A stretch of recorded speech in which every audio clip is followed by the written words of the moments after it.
नमस्कार साथियों, जैसा कि आप सबको पता है, आज अपने Haryana and Punjab high court के अंदर एचएसएससी रिलेटेड दो बहुत महत्वपूर्ण केस लगे हुए थे। तो आज देख लेते हैं उनका क्या रहा क्या नहीं, और फिर एक बार उन पे आज यार डिटेल में बात करने का मन है, तो एक बार भी उन पे डिटेल में भी बात करेंगे। तो सबसे पहले बात करते हैं बीसीबी ओल्ड सर्टिफिकेट का जो केस था, उसमें भी नेक्स्ट डेट मिल चुकी है जो 22 अगस्त है। फिर एक केस था post wise versus group wise का, इसमें भी नेक्स्ट डेट मिल चुकी है। तो आज एक बार भाई इन पे डिटेल में बात कर लेते हैं। जो सच है देखो वो मैं बोलूँगा तो कड़वा भी लगेगा, आप लोग मुझे गाली भी दोगे कि नहीं तू ही वकील बन रहा है, तेरे को कुछ पता नहीं है और हम तो ये करवा के छोड़ देंगे हम। क्योंकि आजकल क्या है कि देखो सब अपना बेनिफिट देखते हैं। अगर मुझे मेरा बेनिफिट पोस्ट वाइज में दिखेगा तो मैं इसको डिफेंड करूंगा, अगर मुझे मेरा बेनिफिट इसके अंदर ग्रुप वाइज में दिखेगा तो मैं ग्रुप वाइज को डिफेंड करूंगा। तो भाई सीधी सी बात है, देखो जो फैक्ट है वो फैक्ट रहेंगे, जो सच्चाई है वो रहेगी, उसको ना आप झुठला सकते हो ना मैं झुठला सकता हूँ। हाँ ये है कि आंख बंद कर लेंगे हम सच्चाई को देख के तो थोड़ी देर के लिए ये जरूर हो सकता है कि हाँ हमें सुकून मिल जाए, लेकिन देखो अल्टीमेटली सच्चाई जो रहनी है वो रहेगी। तो आज हम बात करते हैं सबसे पहले post wise versus group wise पे।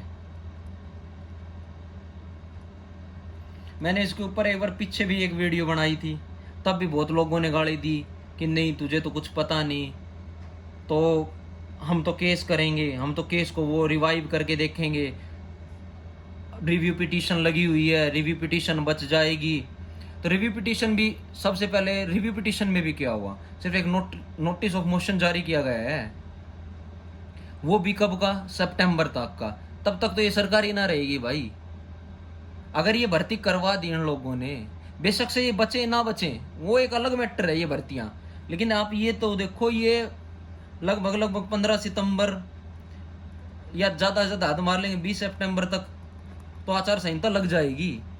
और नई सरकार सबको पता, कोई चीज कितनी भी अच्छी हो, कोई किसी का भी हो, वो सिर्फ 5 साल पे भर्तियां चली जाती हैं। 5 साल से पहले कोई भी नहीं देखता कि बच्चों को कोई नहीं पूछता, सबको पता है वोट बैंक लास्ट के साल में आता है।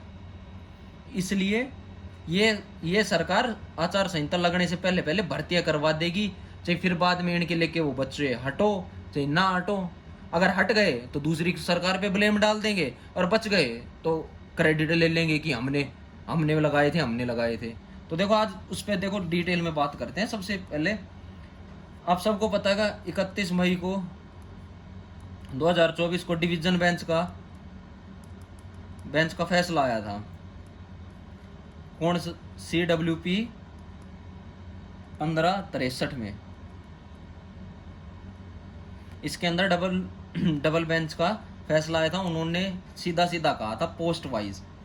अब कई महान जो टीचर हैं, जो खुद को इंग्लिश का भी टीचर बताते हैं, वो कहते हैं हमने ये पढ़ ली, उसके ग्रुप नंबर, उसके पॉइंट नंबर 63 में ये लिख रखा है, 64 में ये लिख रखा है कि बॉयलर अटेंडेंट की कम थी, तो कोर्ट ने ये कह दिया हम ये पॉइंट लेके जाएंगे। अरे भाई तू इंग्लिश का टीचर है, कम से कम और भी कुछ ना, तेरे को ना कन्वर्ट हिंदी में करना आता हो तो गूगल की सहायता ले ले भाई। गूगल अगर तेरे को कन्वर्ट हिंदी में करके दे देगा तो उसमें भी साफ साफ लिखा है कि जज ने बोला क्या है। जज ने सीधा सीधा उस पॉइंट पे ये बोला है कि जब 10 गुना से ज्यादा बच्चे थे जिन्होंने अप्लाई किया था उस पोस्ट के लिए, अप्लाई किया था पोस्ट के लिए, उसके बावजूद तुम ये कैसे कह सकते हो कि सिर्फ और सिर्फ 10 गुना ही 4 गुना से कम बच्चे थे हमारे। उसमें बकायदा ये लिखा हुआ है, और ये इन्होंने एफिडेविट दिया था कि इतनी पोस्ट के लिए इतने बच्चों ने अप्लाई किया है। तो उन्होंने बकायदा उसमें मेंशन है कि 10 गुना उम्मीदवारों ने अप्लाई किया है, तो आप ये कैसे कह सकते हो कि 4 गुना से कम है हमारे बच्चे। और आपने फिर उनको शॉर्ट लिस्ट कर दिया और उनका सबका एग्जाम ले दिया। और फिर ये आज जैसे भर्ती में बोल रहे हैं कि ये कह दिया HSSC ने, नहीं हमने तो वो पोस्ट वाइज किया था। अरे वो पोस्ट वाइज ग्रुप वाइज हुआ ही कैसे, जब ये इन्होंने ये ही दिखा दिया कि एलिजिबल बच्चे कम हैं तो सीधी सी बात है, 15 आई थिंक उसमें कितने बच्चे थे, 150 के करीब करीब एक पोस्ट में बच्चे थे, उसके 4 गुना बनते हैं 600। और इन्होंने उसमें दिखा रखे हैं कि हमारे पास तो बच्चे 343 हैं। अरे ये टोटल पोस्ट के थे वो। HSSC चाहे कुछ भी बोले, इसी ही स्टैंडर्ड के ऊपर तो कोर्ट ने उसके ऊपर उंगली उठाई थी। इसीलिए डिवीजन बेंच ने ये कहा था कि हमें आपका शॉर्ट लिस्ट करने का तरीका ही पसंद नहीं आया। अब जैसे मैं आपको वो पूरा का पूरा वो पढ़ के सुना देता हूँ, पॉइंट नंबर उसका 63 क्या लिखा हुआ है। उसमें साफ साफ ये लिखा गया है कि अटेंडेंट के 3 पद थे, बॉयलर अटेंडेंट के 3 पद थे, 3 पोस्ट थी, लेकिन इन्होंने कहा कि हमारे पास बच्चे ही 2 हैं, जबकि उसके अंदर 215 बच्चों ने अप्लाई ही किया हुआ था उस पोस्ट के लिए, बॉयलर की पोस्ट के लिए, बॉयलर अटेंडेंट की जो पोस्ट थी उसके लिए 215 बच्चों ने किया हुआ था। तो ये कैसे कह सकते कि हमारे पास सिर्फ 2 ही बच्चे थे। इसमें अगर भाई आप मेरे पे शक है तो मैं आपको पॉइंट बता रहा हूँ, पॉइंट 63। और किसी भाई को हिंदी में ना कन्वर्ट करना आता हो तो गूगल की सहायता ले लेना, गूगल उसको कन्वर्ट भी कर देगा। तो ये अब सच्चाई से आंख मीचने से ना भाई कुछ नहीं होने वाला। HSSC ने डिसाइड कर लिया है कि वो पोस्ट वाइज करेगी चाहे कुछ भी हो जाए, क्योंकि जब तक रिव्यू पिटीशन आएगी तब तक ये सारे एग्जाम हो लेंगे और तब तक इनका रिजल्ट भी डिक्लेयर हो लेगा। तो ये आप इससे कि नहीं हम तो ग्रुप वाइज करवा के छोड़ देंगे, ये करवा के, अब इसका कोई बेनिफिट है नहीं। और पहली बात, आप सिंगल बेंच में गए हो, सिंगल बेंच डिवीजन बेंच का फैसला पलट ही नहीं सकती। सबसे बड़ी बात तो ये है, उसको पलटने के लिए बहुत स्ट्रॉन्ग पॉइंट देने पड़ते हैं, उसको उसका डिसीजन पलटने के लिए बहुत ज्यादा स्ट्रॉन्ग पॉइंट देने पड़ेंगे। तो ये जो आपका सो कॉल्ड मसीहा है ना, उनसे ये कहो कि भाई तू सिंगल बेंच में क्यों गया, तुझे जाना था तो डबल बेंच में जाना। सिंगल बेंच कैसे उसके फैसले को पलट देगी। और ये आज जो नेक्स्ट डेट लगी है उसको अपनी वो बता रहे कि हमारी जीत ही हो गई। अरे next date notice of motion भी जारी कर देते, उसका मतलब ये थोड़ी ना होता कि भाई हम जीत गए या हमारा केस एक्सेप्ट हो गया। रिव्यू में भी अभी रिव्यू एक्सेप्ट नहीं हुई है। कभी कभी भाई बहम में हो कि रिव्यू एक्सेप्ट हो चुकी है, रिव्यू एक्सेप्ट नहीं हुई है। रिव्यू में सिर्फ नोटिस ऑफ मोशन जारी किया गया ताकि वो सारे जो पॉइंट्स है, जो लीगल पॉइंट्स हैं, उनको जज देख सके कि ये रिव्यू इसके लायक है भी या नहीं सुनने के, या उनसे ही कहीं थोड़ी बहुत चूक नहीं हो गई हो। इसलिए कोई भाई ये बहम में ना रहे कि रिव्यू एक्सेप्ट हो गई। और अब बात करते हैं हम दूसरी MBC ABC भी। चलो एक बात और बता दूं, आप ये कहोगे नहीं मास्टर तेरा तो पोस्ट वाइज में पढ़ रहा है इसलिए तू इसके पक्ष में, ग्रुप वाइज में। भाई मेरा ग्रुप वाइज में भी पढ़ रहा है, अरे मेरा पोस्ट वाइज में भी पढ़ रहा है, मेरे को कोई फर्क नहीं पड़ता पोस्ट वाइज लग जाए चाहे ग्रुप वाइज। अगर ग्रुप वाइज लगेगी ना तो भाई मेरे को तो बहुत ज्यादा फायदा है, सच्ची बता दूं तो मेरे को तो इतना फायदा, मैं तो फिर ये सोच ले एक भी ऐसी वैकेंसी नहीं रहेगी जिसके अंदर मेरा सिलेक्शन ना हो या मेरा नाम ना आए जो एग्जाम के लिए। मेरे घर में खुद ऐसे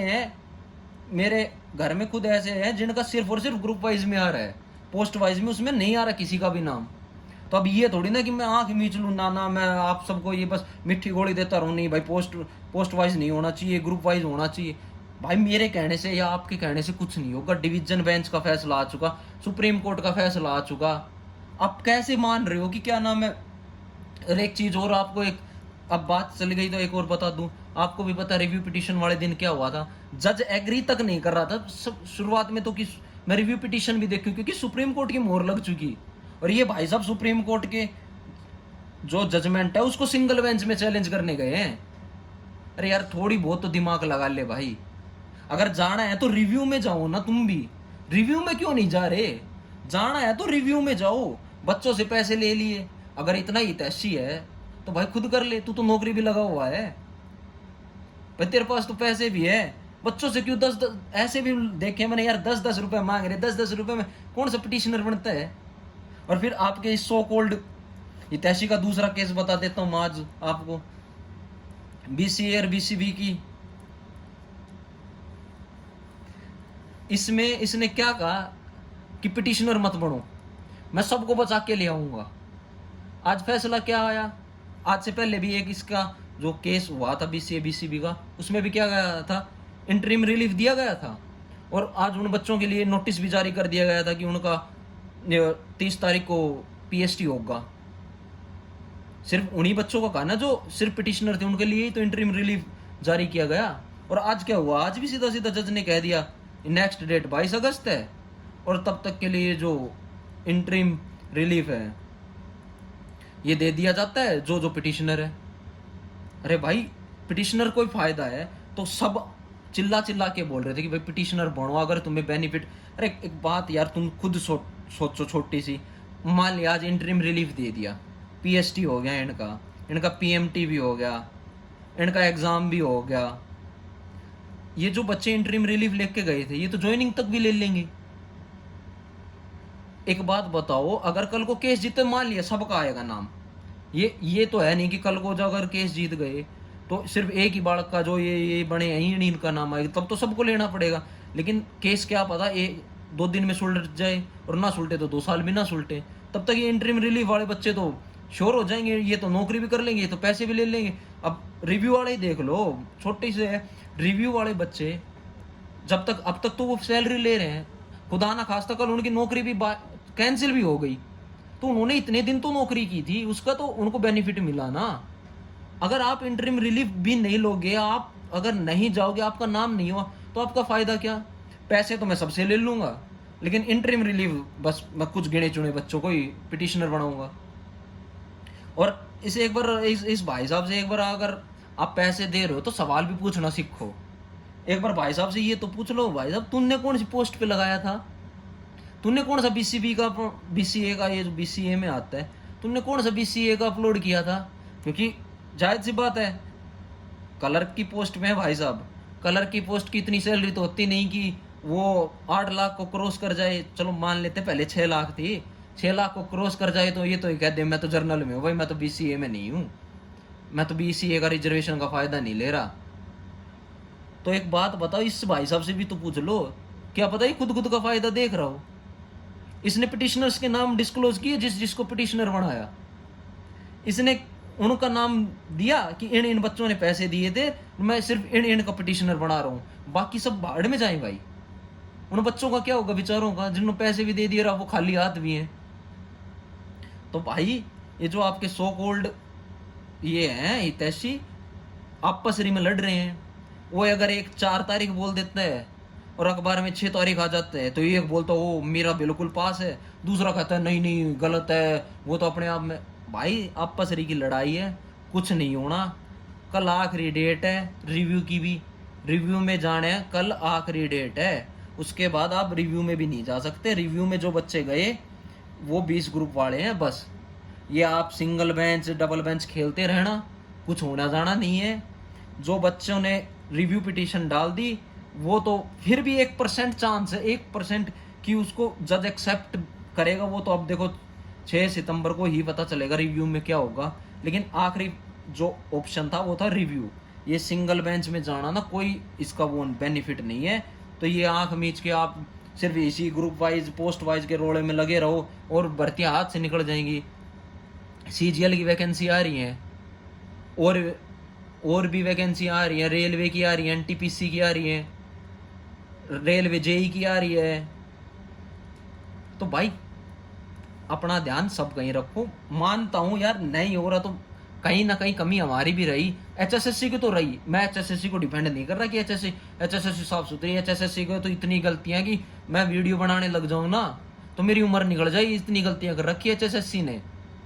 बनाने लग जाऊं ना तो ये रिवाइजन स्वर की किसी की जारी करते, ये स्कोर कार्ड जारी करते हैं जाके 5 साल बाद 7 साल बाद कोई क्या केस कर ले।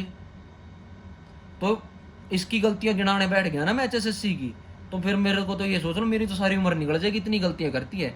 लेकिन ये जो आपके सो कॉल्ड हितैषी हैं ध्यान भटकाना चाह रहे हैं, आप अपने फोकस रहो। जिस भाई का नाम आ रहा है, देखो जो भी कट ऑफ जाएगी कितनी भी जाएगी, अरे आप जो पढ़ोगे वो आपका कहीं यहाँ नहीं तो सीजीएल में काम आ जाएगा। एक हरियाणा ही तो नहीं आती सीजीएल में, बाकी तो सब आता है। एनटीपीसी में काम आ जाएगा, आरआरबी जेई में काम आ जाएगा, DSSB की जे की वैकेंसी जेएसए की वैकेंसी आनी है, उनका एग्जाम होना है, अरे यार इनमें तो काम आएगा वो सब। तो भाई ये सब झगड़े छोड़ो और बिना बात के, भाई पैसे ज्यादा ही हैं, तुम ये हर कोई इससे भी मांग रहा है उससे भी, क्यों अपने पैसे वेस्ट करो? ज्यादा पैसे हैं तो वैसे बता दो भाई, भाई मेरे धोरे ना है मेरे धोरे भेज दो।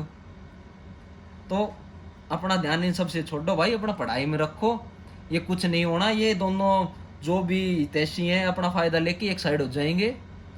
अब एक बात चलिए, तो एक और भी, आज थोड़ी वीडियो लंबी हो जाएगी लेकिन बात करनी भी जरूरी है। अब एक ने तो अपनी एजुकेशन क्वालिफिकेशन ऐड करवा ली, अब दूसरा उसका एंटी हो रहा है कि वो क्यों करवाई। कल को ये केस कर देता है तो ये इसका एंटी हो जाता है, ये केस कर देता तो ये इसका एंटी हो जाता है। अरे ये आपसरी के खेल में तुम सबको फंसा रहे हैं भाई, कुछ नहीं होना जाना नहीं। खुद के पैसे लगे ना जिस दिन आदमी के, जिस दिन खुद के पैसे लगेंगे ना उस दिन पता चलता आदमी को। ये तो आप सबसे मांग लेते हैं पैसे बस।